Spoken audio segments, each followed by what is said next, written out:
අයිබෝන් අද Shriya kitchen channel එකේ අපි කොස් සෝස් එකක් හදන්න යන්නේ.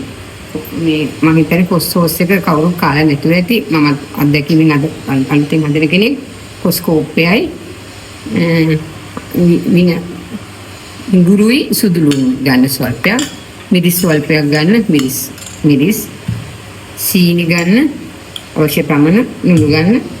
වතුර කෝප්පයක් ගන්න. වල ටික මතකයිනේ. මොන මන් දැන් කොස් ටික දාගන්නවා බෙන්ඩර් එකට දාගත්තා. එතකොට ලේසි අපිට බෙන්ඩ් කරගන්න ඕන. කොස් ටික කොස් පොත් බෙන්ඩර් එකට දාගත්තා.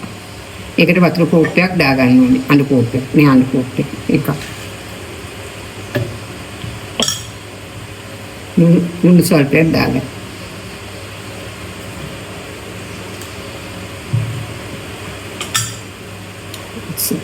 සීනි අපි අන්තිමට දාමු. සෝස් එක මේ ලිපින් තියලා හදන වෙලාව තමයි සීනි දාන්න ඕනේ. සුදුලු ටික නම් ඔක්කොම දැන් මේක අවශ්‍යයි. ඒක ඔක්කොම ගත්තා.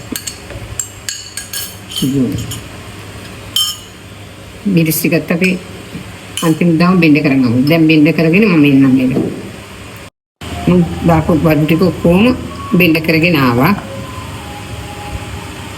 සෝස් එකට ඒකේ තව වතුර අනුපොත් භාගයක් දාලා මේ බෙන්ඩර් එකකින් ටිකක් ගන්න.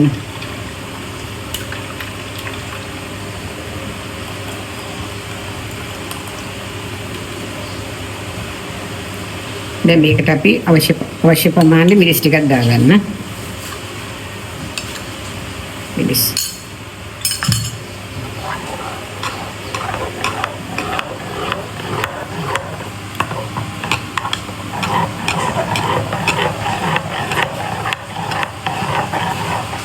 මේක ලිපේ තියලා උණු කරලා රත් වෙගෙන එනකොට මේ සීනි දාන්න ඕනේ. සීනි පස්සේ දාගන්න. දැන් මම මේක ලිපේ තියන්න හදා. සෝස් එක රත් වෙගෙන එනකොට විනාගිරි දාන්න. විනාගිරි මේස හැඳ දෙකක් දාන්න. එකයි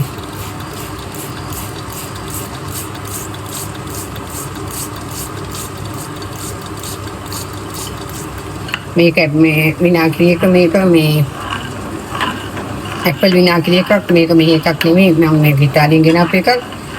පොල් විනාගිරි දැම්මත් ප්‍රශ්නයක් නෑ. අපේ රටේ තියෙන පොල් විනාගිරිනේ. ඒකක් දාන්න ප්‍රශ්නයක් නෑ. ඒක දාන්න. ඊට පස්සේ අපි දැන් රත් වෙලා තියෙන සෝස් එක හොඳටම දාමු. සීනි මේසෙන් දෙකක් දාමු. මම තේ හැන්දකින් ගත්තේ හතරක් දැම්මා. මේක ඉතින් ඕගොල්ලන්ට සෝස් එකක් විදියට නූඩල්ස් එකද ෂෝටිස් එකද සාමාන්‍ය සෝස් එකක් මේක නුඹ කොස් සෝස් එකක් නිසා ඉතින් අලුත් දෙයක්. මේ හැබැයි රස සෝස් එකකින් රස එනවා කොස් වලින් උනාට. කොස් විතරේ වෙනස. අනිත් සෝස් එකට දාන්න බඩු ඔක්කොම දාලා තියෙනවා. සෝස් එකක් ගන්න තමයි අන්න පදම හරිද. ඉතින් මොනවා හරි රස බලන්න පුළුවන් ඕනම කෑම එකක් එක සෝස් ගන්න නම් කොස් සෝස් එකත් එක්ක කාලා බලන්න මේ රසයේ වෙනසක් තියෙනවා. සුන්දරයි හදනකොට. වෙනකම් හොඳට හැඳි ගන්න. දැන් අපි හදපු සෝස් එක අපි නැවත අලුත් වීඩියෝ එකකින් හම්බ වෙනවා.